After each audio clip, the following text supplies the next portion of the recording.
Okay, so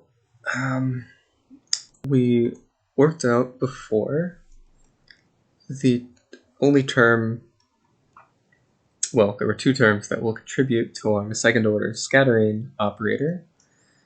And so we can write it down like this. So it's this thing, and then we get times a 2. And then our initial and final states both contain an A particle and a B particle. And this problem is actually not as bad as the before we did the scattering of two B particles, and that was a pain in the ass because you had to commute things twice. You had like two B daggers, and then you had a B, so you had to commute it past both the B daggers. But here, since we have only one of each, we only have to do one commutator per field. So that makes things it makes it easy to break this computation down, piece by piece. So I'm just going to worry about one field at a time. So the first thing I do is I work with my psi1. So first we have to worry about the normal ordering. So I can normal order, the normal ordering of the phis and psis are independent of each other. So I can write this, I can worry about phi1 and phi2, the normal ordering of those later. And to normal order psi1 and psi2, I just have to note that I'm only working with B particles here. So basically, psi1 goes like the lowering operator, or psi goes like the lowering operator, psi dagger goes like the raising operator. So to normal order it, I just want to bring this psi1 to the right. So that's what I've done here. So I can take off the normal ordering of these two and just move psi1 to the right. And then I can just expand. And so, I've just taken out all of my... It's nice that I can take these integrals out from inside this thing.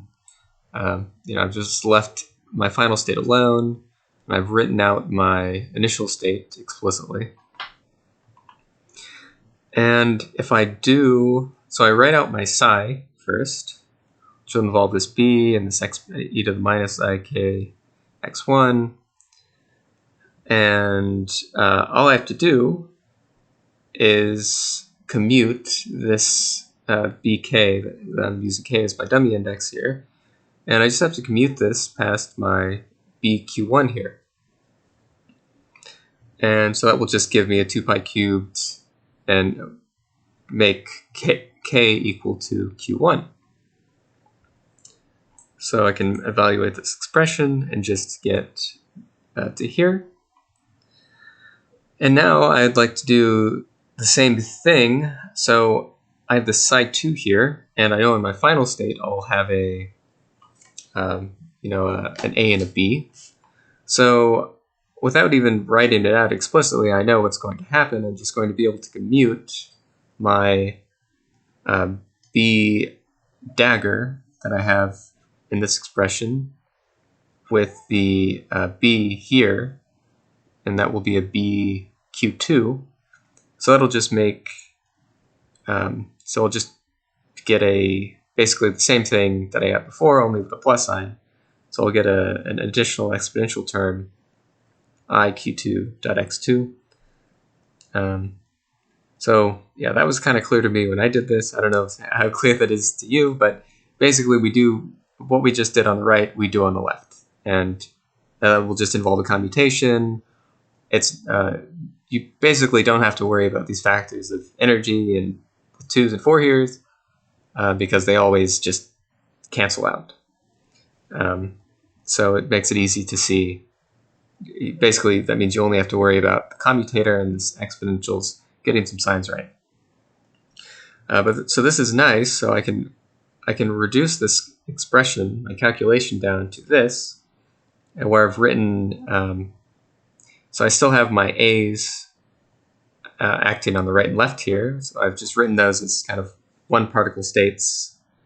And so I have to evaluate this thing. I still have to worry about the normal ordering of phi1 and phi2.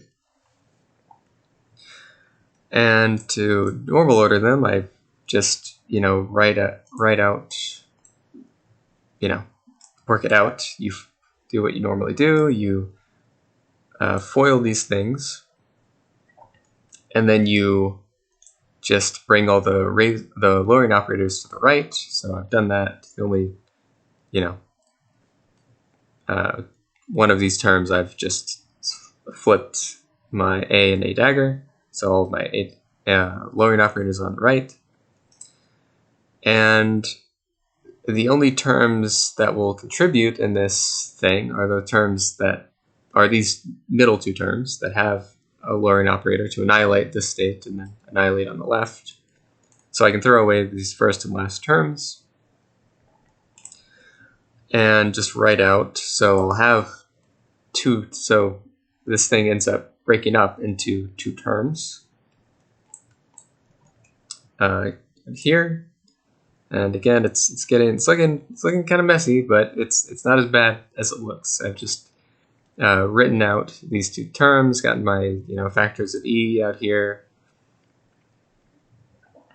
and yeah, the only tricky thing is keeping track of all these signs and the exponentials. But again, all I have to do, I end up with these terms, and all I need to do is, so in this term I will be commuting my AK1 past this AP2. So all that will happen is my K1 will become P2. Here my K2 will become P1. In this term, K2 will become P2 and K1 will become P1. So I basically can just evaluate these integrals, write in the appropriate momenta, keep track of all my signs. I get these, nice looking exponential things. And then it's just a matter of writing out this. So I have this propagator here, this contraction. So I write that out. It's this thing. And it's a big n squared because we're dealing with the contraction of a sign of two psi's. So those particles have mass big N. And yeah, so after I've done that, I can write these, in terms of delta functions, products of delta functions. So, for example, in this term, I'll have a positive ikx1. Here I have a p2 minus q1. So in total, I'll have a delta p2 minus q1 plus k. And then in this term, I'll have a q2 minus p1 minus k. And then the other term, you get that. And you just do one of these integrals, and you get these two terms.